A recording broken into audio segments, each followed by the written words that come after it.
Eu não me defino pela derrota, eu sou um vencedor, cara. Não importa o que aconteça, eu sou um vencedor. Meio eu não, pra mim era tudo muito diferente. A gente tava no meio do bar, num ringue, e eu vendo meu namorado caindo, levantando, e ela foi, me abraçou assim, ficou tentando tampar meu olho. Eu falei, o que tá acontecendo? O que tá acontecendo? Se o Noah ou a Vitória chegar pra mim, eu quero ser lutador, eu vou falar, cara, pelo amor de Deus, sai fora disso, não faça isso. Pra gente segurar a onda de vocês, pra gente segurar a onda da nossa família, e que todo mundo acha que é muito fácil, mas não é, difícil demais ser esposa de lutador.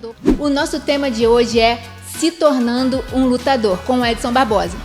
E é isso, hoje vou contar um pouco das minhas histórias, tudo que aconteceu para estar aqui nesse momento, ter conquistado tudo que eu conquistei, todas as batalhas, todas as lutas, dentro e fora do cage, e esse é o poder da luta.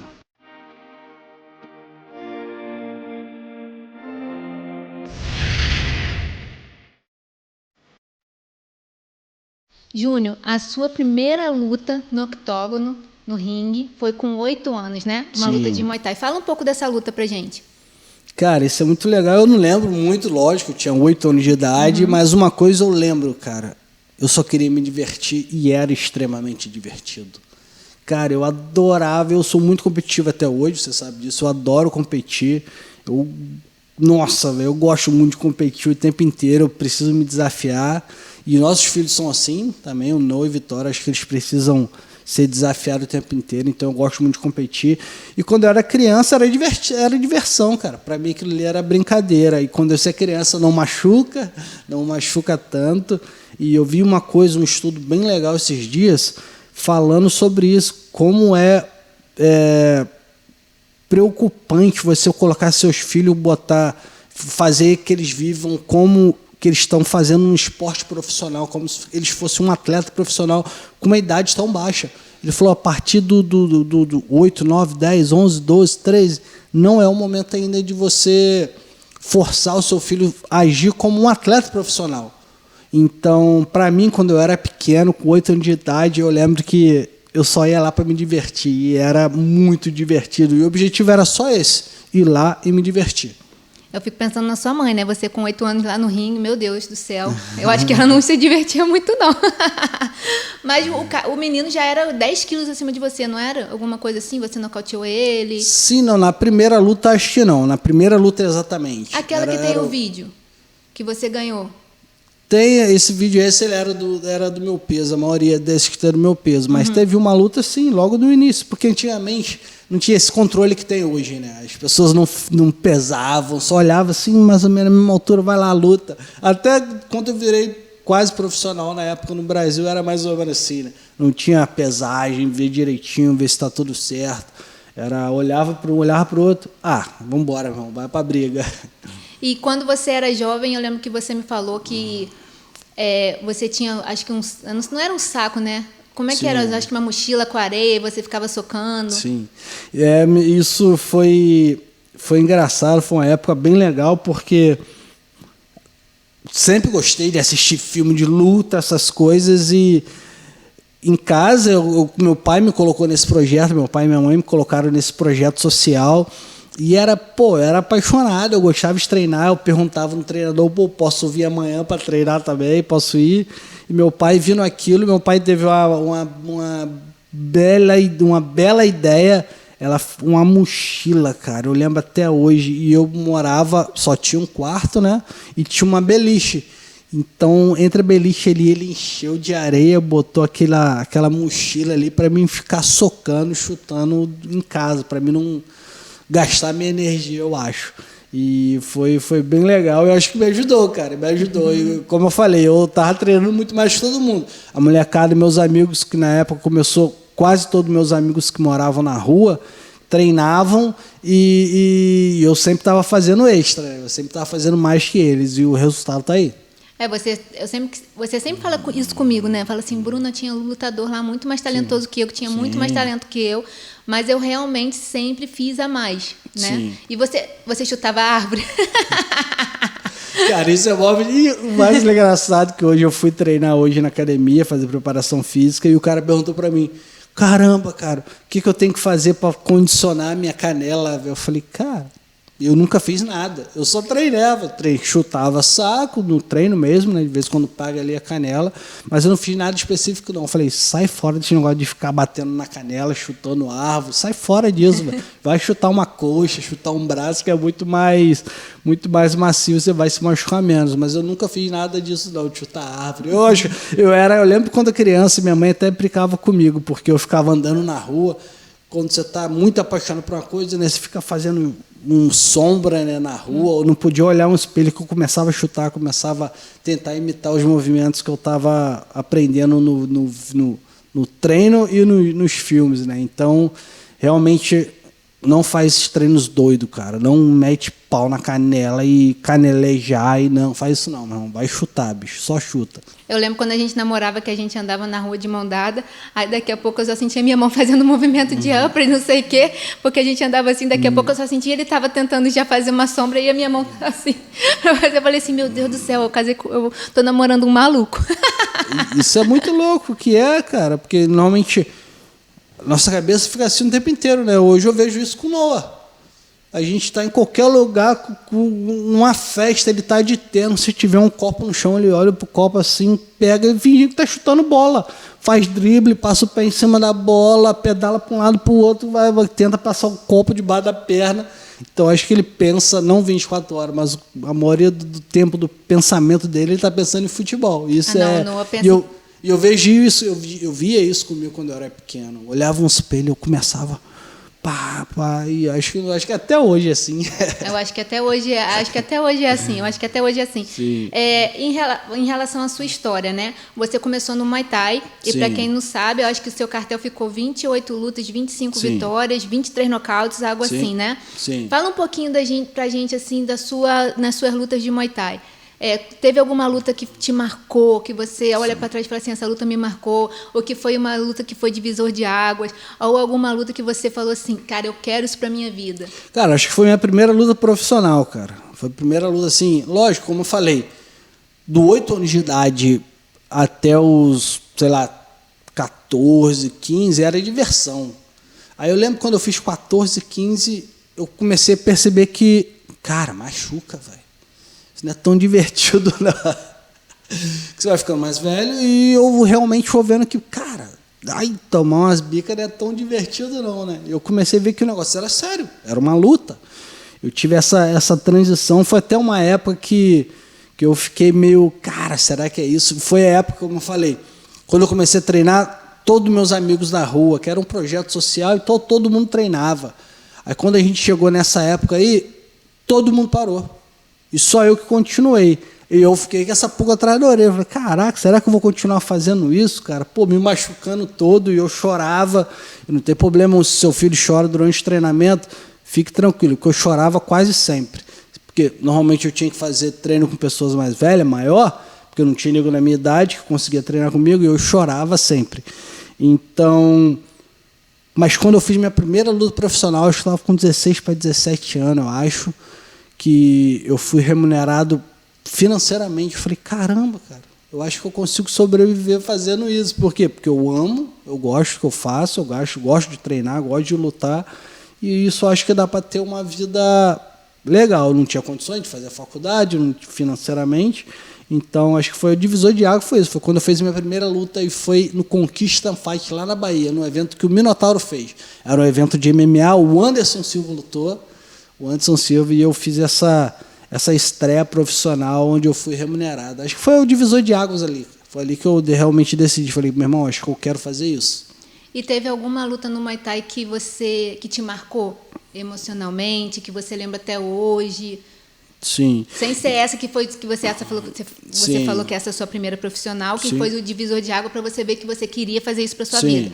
Mas alguma luta no Muay Thai ou algum evento que te marcou para sua vida na sua carreira?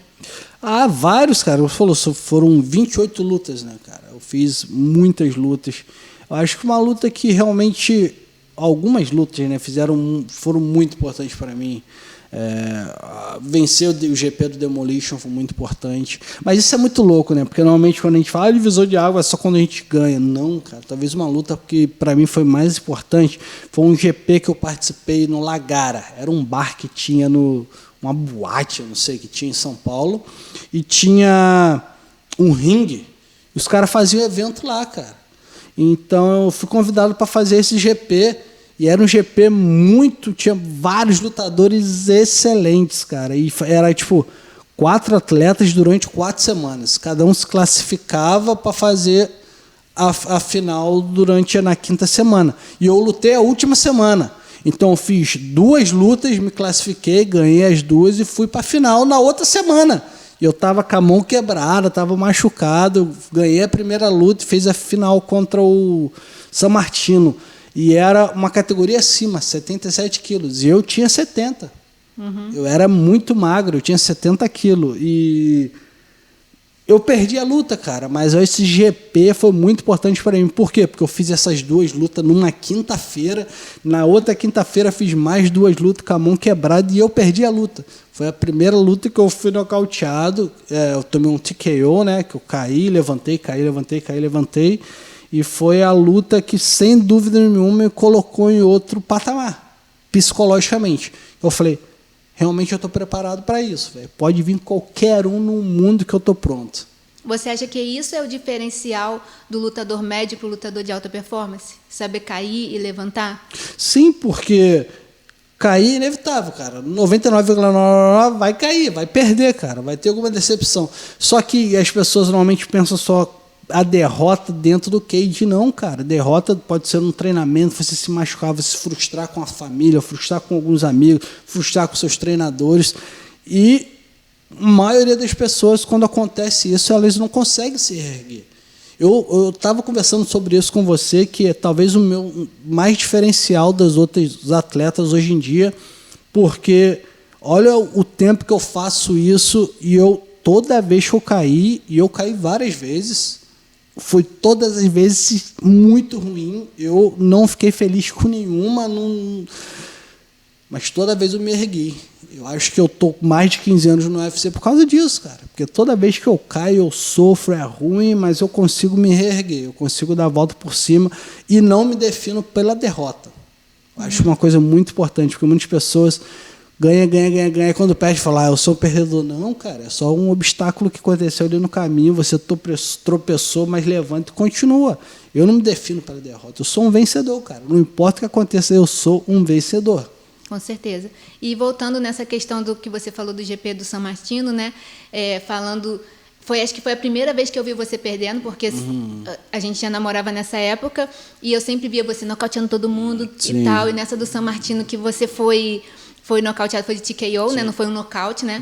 Mas foi de TKO. Eu lembro que eu vi você caindo, e depois você levantando, você caindo, você levantando. Eu fiquei assim, meu Deus, o que está acontecendo? O que está acontecendo? Aí a Michelle, a esposa do Anderson, né? Que é seu treinador, ela ficou meio que tentando tapar meu olho, ficou puxando minha cabeça assim, porque eu era muito nova, eu não sabia nada de luta. E ela também lutou judô, ela vivia já nesse meio. Eu não, para mim era tudo muito diferente. A gente estava no meio do bar, num ringue, e eu vendo meu namorado caindo, levantando, e ela foi me abraçou assim, ficou tentando tampar meu olho. Eu falei, o que está acontecendo? O que está acontecendo? Porém, depois você teve uma revanche com ele, né? E eu quero que você fale sobre isso, como você acabou de falar, que você cai, levanta. Sim. O Edson fez um outro GP e ele lutou novamente com o San Martino. Eu quero que você fale um pouco sobre isso, que foi o GP do Demolition. E foi legal que foi, como eu falei, isso foi depois, né? Realmente mostrou um pouco que realmente eu estava preparado. Só que esse GP foi de 70 quilos, já foi no meu peso, que eu lutei praticamente quase a minha carreira toda. E eu fiz a final com ele, cara. Olha que coincidência, né? Alguns meses, anos antes, a gente fez essa final, 77 quilos, 76. E a gente fez a final do GP do Demolition, que muitos falam que foi talvez um dos maiores torneios que já teve de Muay Thai Kickbox na época. Então, foi muito legal, cara, porque eu realmente, literalmente, tive a chance de dar a volta por cima. E foi uma luta maravilhosa, a gente se quebrou durante 3 rounds, ele, puta casca grossa, um dos caras que eu mais respeito no meio da luta, e e admiro, era um dos caras que lutava mais bonito que eu já vi, cara, no Brasil, e foi uma honra poder ter gladiado com ele ali 2 vezes. Pra quem não sabe, o GP, esse GP foram 3 lutas de Muay Thai em uma noite só. Então, o Edson, você tinha quantos anos na época? Acho que a gente tinha uns 18, 19. 19. Porque estava no início 20, do nosso alguma namoro. coisa assim, E aí foram 3 lutas. novo. O Edson não era ranqueado para ser um dos campeões, Sim. né, desse GP, porque tinha o San Martino e tinha aquele outro também que era tinha o Lourinho. o Márcio Canolete. O Márcio Canolete. E o Edson lutou com tinha esses dois. Alex Cobb. Tinha muita galera. Tinha muita galera boa da época. Eu era nem um dos favoritos. Não era um dos favoritos. Ele Ele era super jovem, tinha super cara renomado na época. E aí o Edson fez a primeira luta, ganhou no primeiro round. Aí depois ele pegou logo o San Martino, que era assim top na época, né? E eu lembro que eu estava lá e na entrada, assim, o San Martino tinha um ritual dele de jogar flecha. Isso me marcou muito. Foi o Márcio. Ah, é Márcio, isso. Aí no segunda luta, o Júnior pegou o Márcio, né? Que também era um cara super renomado da época, um dos favoritos a ganhar o GP. E aí eu lembro que ele tinha aquele ritual de chegar e jogar a flecha, né? Para acertar o adversário. Tem muitas dessas coisas, desses rituais no Muay Thai. E aí eu nunca me esqueço, porque foi muito marcante para mim. A gente estava no início do namoro. E aí o Márcio veio assim e jogou a flecha assim. Aí na hora que ele jogou a flecha, você fez que a flecha passou, né? Aí todo mundo começou a gritar, o estádio inteiro. Aí eu acho que ali você já venceu a luta. Porque realmente acho que ele não esperava esse movimento seu, né? E foi muito maneiro. Assim, antes da luta, né? No início, ele subindo no ringue e tal. Aí, e você nocauteou ele, não nocauteou? Sim, nocauteei no primeiro round. Minha primeira luta também eu ganhei do Marcão. É uma coisa que acontece num GP, né, cara? Ele se machucou. Ele foi me socar e se machucou. Acho que o ombro deslocou dele o ombro. saiu fora do lugar. Eu lembro que eu fiquei chateado. Falei, puta, queria ter lutado. Aí eu pensando bem, falei, cara, que bom, né? Não que bom que ele se machucou, é claro. Sim, mas pelo menos você não se machucou para outra luta, porque são 3 numa noite. São 3 lutas numa noite. Então foi...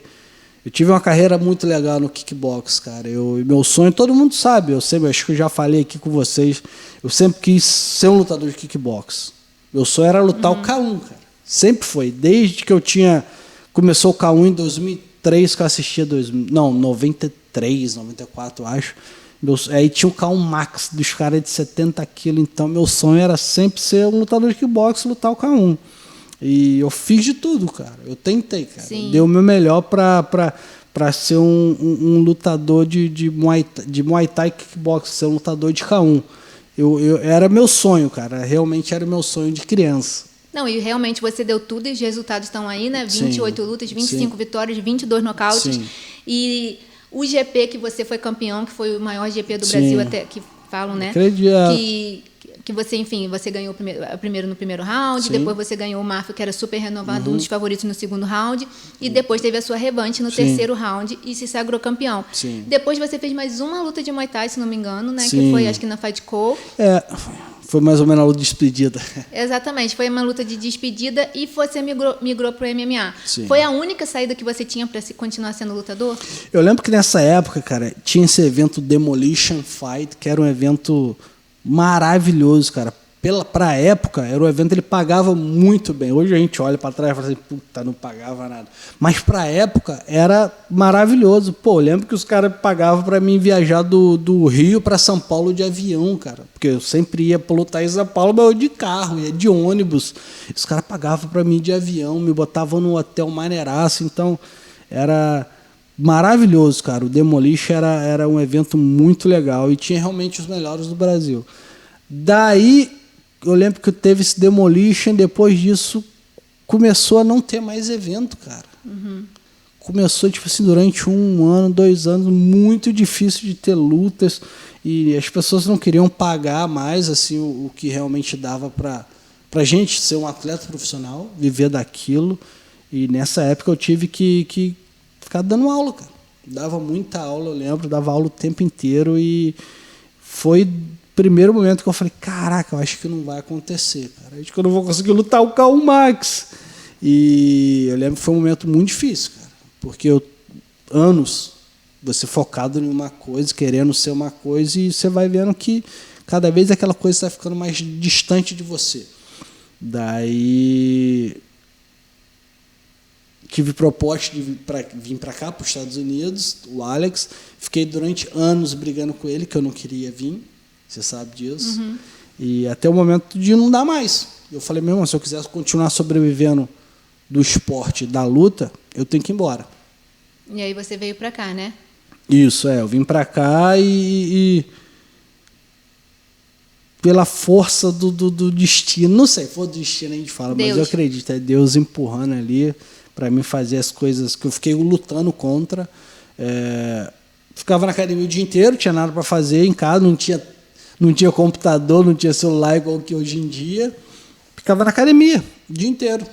Treinava jiu-jitsu, treinava tudo que tinha que fazer, ficava o tempo inteiro na academia, para academia de manhã, voltava à noite e comecei a fazer MMA, mais por diversão, porque não tinha luta de kickboxing, Muay Thai aqui, eu não tinha treinador de kickboxing, Muay Thai, e eu lembro que eu estava aqui 2, 3 meses aqui e me ofereceram a luta de MMA.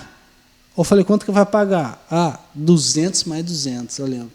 200 mais 200 dólares. Hoje em dia eu vejo uma galera reclamando na academia, o cara não quer pagar nada, quer me dar $5.000 para me lutar. Eu falei, o quê?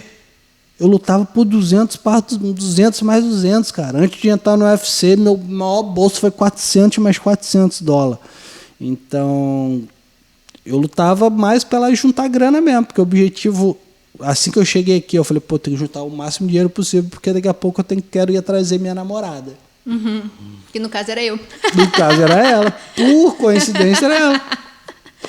Não, eu vejo muito assim que realmente o cerco fechou. Não tinha como você não migrar para o MMA. Não. Lá no Brasil, eu já contei isso outras vezes. Lá no Brasil, eu trabalhava para te dar os tickets para ele, o vale transporte, para ele poder ir de ônibus, para ele poder treinar.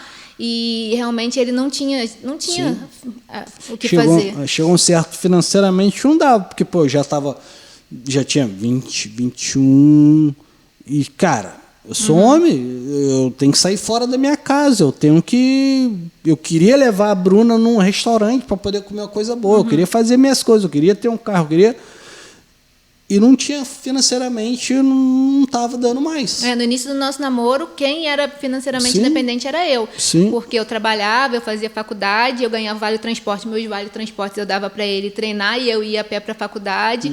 E depois você veio para cá. Sim. E realmente assim, você teve que migrar para o MMA empurrado, né? Foi empurrado. Verdade, não, foi por força. Realmente empurrado. Eu, como eu falei, meu sonho, desde que eu comecei a treinar, quando eu comecei a ler o carro, meu sonho sempre foi ser um lutador de kickbox. Lutar o K1 Max. E na época, então, eu nem falava em Tailândia, ir para Tailândia lutar Muay Thai. Não, eu sou lutador de kickbox, lutador de K1.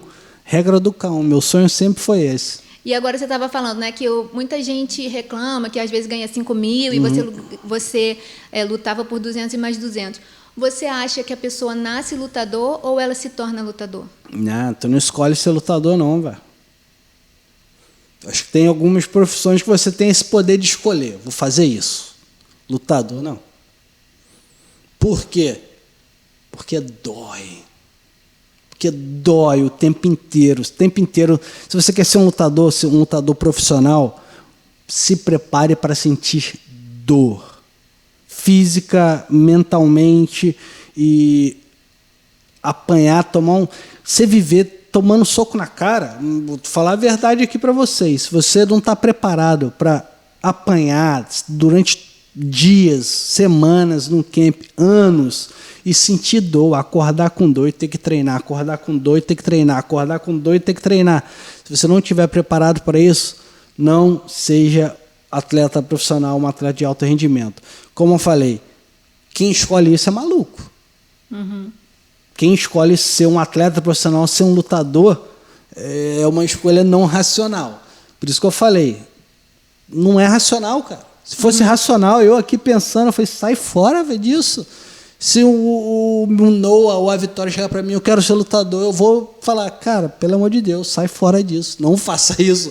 O meu emprego é tão bom que eu não indico isso pro meu pior inimigo, cara. Por causa da dor. Por causa disso, é sofrimento, cara, é sofrimento. Por isso que lutador é lutador. Lutador nunca se torna lutador, ele é. E o que o lutador precisa ter? O que é mais importante? Qual é a essência do lutador? Querer. Tem que querer lutar. Tem que querer melhorar. Porque muita gente fica com essa vontade, né? Mas eu não quero. Lutador. Se você é um lutador, você já identificou, tipo assim, cara, eu sou um lutador, eu quero, eu vou me machucar, eu vou sofrer, eu vou ter que fazer dieta, eu vou ter que tirar 10 quilos. Todas as coisas. Você pensou nisso e falou, não, realmente é isso que eu quero? Treina. É coisa muito simples. Você tem que treinar, cara, muito. Repetição. Parar em frente ao saco e repetir milhares de vezes. Aí no outro dia você tem que fazer o quê? Mesma coisa. Aí no outro dia você tem que fazer o quê? Mesma coisa. Durante anos. Cara, eu faço a mesma coisa. Eu comecei com 8 anos de idade. Eu tenho 40. Eu faço a mesma coisa, cara, por 32 anos. Cara. Mesma coisa. E não atingir a excelência. Eu sei que eu posso melhorar.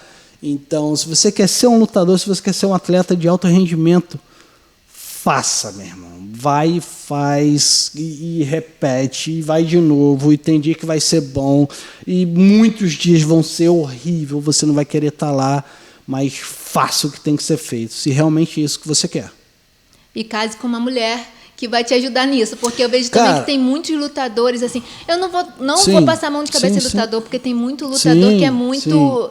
Eu nem vou falar a palavra o que é. Eu tenho a bênção de ter. Pode falar que eu vou concordar com você. O lutador é escroto, mas eu vou te falar uma coisa. Eu casei, eu tive a bênção de casar com um lutador que não é, um lutador que sempre me valorizou. E então case com uma mulher e valorize essa mulher, porque eu vou te falar, a esposa é essencial na vida do lutador. O que a gente segura de pepino, de barreira, de peteca, de tudo que a gente segura na nossa mão para esses meninos poderem lutar, para eles ficarem focados, para eles entrarem lá naquele octógono e dar tudo, vocês não sabem a missa metade do que mulher de lutador passa. Meu Deus. 100% verdade. Eu acho que são dois estágios da vida. Porque eu acredito que se você ainda mora com seus pais têm que te apoiar, cara. Tem que te dar um suporte ali para... Meu pai e minha mãe, eles nunca me forçaram a trabalhar. Mesmo quando eu terminei o ensino médio no Brasil, acho que ensino médio, eu não, como eu falei, não fiz faculdade, meus pais não forçavam a trabalhar. Eles não ficavam, e aí, meu irmão, vai trazer dinheiro para casa, quando você vai sair de casa? Eles sempre me apoiaram porque eles acreditaram em mim. E a partir do momento que a gente começou a ter o relacionamento, e acho que realmente essa transição que eu tive do apoio dos meus pais, eu tive o apoio seu, foi quando você veio para cá, né? Lógico, lá você já me apoiava, me ajudava, porque eu imagino como é difícil realmente ter um relacionamento com um atleta profissional. Porque eu tenho certeza que muitas vezes você falou comigo, vamos fazer. Eu falei, não, eu tenho que treinar, não, tenho que fazer, tenho que descansar. Deve ser realmente insuportável. Mas uma coisa eu sei, eu só estou aqui onde eu estou hoje por causa do meu pai e minha mãe, lá no início, e por causa da Bruna. Principalmente por causa da sua causa. Principalmente por sua causa. Por quê? Você realmente pegou a parte mais difícil, cara. A parte que, teoricamente, quando eu sou criança, eu não tenho muito o que fazer. Meu pai e minha mãe têm que cuidar, não tem outra. A obrigação deles é essa. E a sua foi por escolha. Você realmente escolheu estar ali do meu lado. E uma coisa eu falo aqui, eu tenho 100% de certeza que eu só estou onde eu estou, só conquistei o que eu conquistei, porque nós fizemos isso juntos. Eu tive o seu suporte para realmente, é o que você falou, segurando todas as áreas ali que as pessoas não têm ideia que passa. Você que é lutador, que é esposa de lutador, sabe o que eu estou falando, mas eu só estou onde eu estou, sem dúvida nenhuma, porque nós lutamos juntos. Essa é uma parte muito importante da vida de lutador, você tem alguma parceira do seu lado, porque se tem alguma coisa que eu aprendi sendo esposa de lutador, é que assim, eu não sabia que eu tinha força que eu tenho, eu aprendi a abdicar de muitas coisas da minha vida, eu aprendi que a vida, às vezes, da esposa do lutador é uma vida sozinha, porque a gente aprende a engolir muita coisa e fazer tudo sorrindo, como se nada tivesse acontecendo, mas, na verdade, a gente está um turbilhão por dentro, na verdade, a nossa casa está um turbilhão, mas a gente tem que segurar a onda, a gente tem que ter jogo de cintura. Pelo menos até a luta passar. Não, mas depois que passa a luta, ferrou. Se tem uma coisa que eu aprendi, foi isso. A gente aprende a lutar sozinha, a gente aprende a engolir o medo, a gente aprende a abdicar da nossa vida, a gente aprende a sorrir quando, na verdade, o nosso coração está acelerado, a gente aprende a a não transparecer. Sim. A gente aprende o que a gente tem que falar, o que a gente não tem que falar. Então, ser esposa de lutador... o lutador é o lutador 24 horas, Sim. independente da carreira, independente de você estar lutando, se você está aposentado, você continua sendo lutador. E eu acredito que a esposa de lutador também nasce esposa de lutador, Sim. não se torna.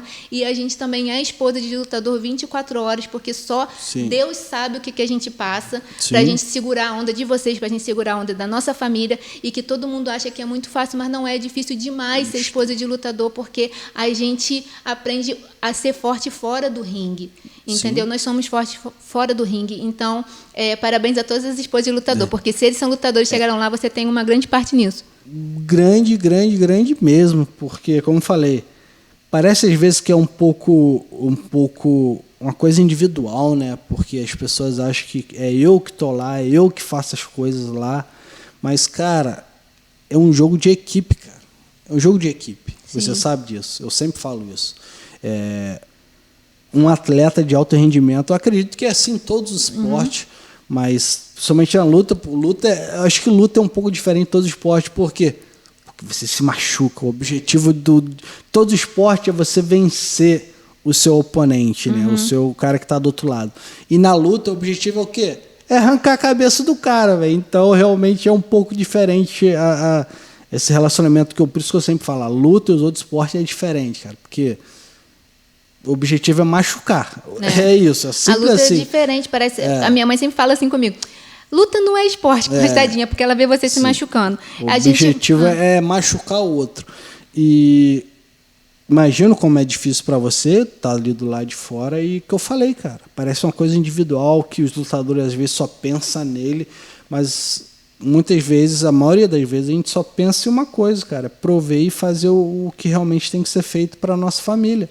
Porque hoje, graças a Deus, eu tenho a bênção de conseguir prover para a minha família através do meu esporte, através da luta. Mas o objetivo sempre foi esse, cara. Desde lá de trás, tipo assim, pô, se eu conseguir fazer isso, isso motiva muito, cara.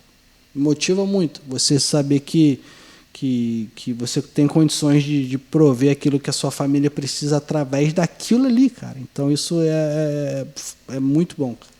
Então, na verdade, ficou muita pergunta ainda, porque a gente fez esse episódio devido às perguntas que as pessoas mandaram, né, se tornando um lutador. Faltou muita área, faltou ainda a gente falar sobre a equipe, a gente nem entrou nas suas lutas do UFC, que tiveram várias perguntas sobre a luta do UFC. Então, a gente vai fazer um novo episódio sobre esse assunto, porque a gente realmente não gosta de fazer episódio muito longo. Então, a gente vai para o nosso ataque e contra-ataque, beleza? Bora. Ser lutador é um dom, talento ou esforço? 100% esforço.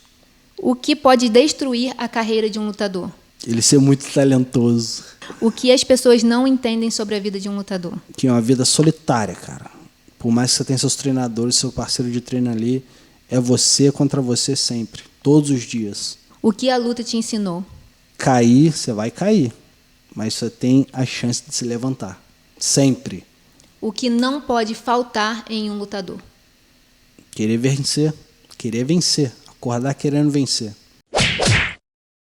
Bruna, qual é a parte mais difícil de ser esposa de lutador? Fingir tranquilidade quando, na verdade, por dentro a gente está em guerra. Você também luta? Ah, com certeza, todos os dias, fora do octógono. O que as pessoas não entendem sobre essa vida? Que é uma vida solitária e que a esposa de lutador tem um papel essencial nessa vida, nessa carreira deles. O que mais te machuca em uma luta? O que mais me machuca é ver o Edson machucado e não poder fazer nada. O que faz o casamento sobreviver neste mundo? Lealdade e parceria. Essa semana a gente não vai fazer o desafio, mas a gente quer que você deixe comentário, perguntas, porque a gente vai fazer um novo episódio sobre se tornando lutador. Ainda faltam as lutas do UFC, a sua equipe. Muitas coisas, muitas histórias. Se vocês estiverem querendo saber muitas histórias, as histórias que a gente passou. Então, deixa aqui nos comentários se você tem mais alguma pergunta, se você tem alguma dúvida sobre a carreira do Edson, sobre a nossa vida juntos. Deixa aqui nos comentários e até o próximo episódio.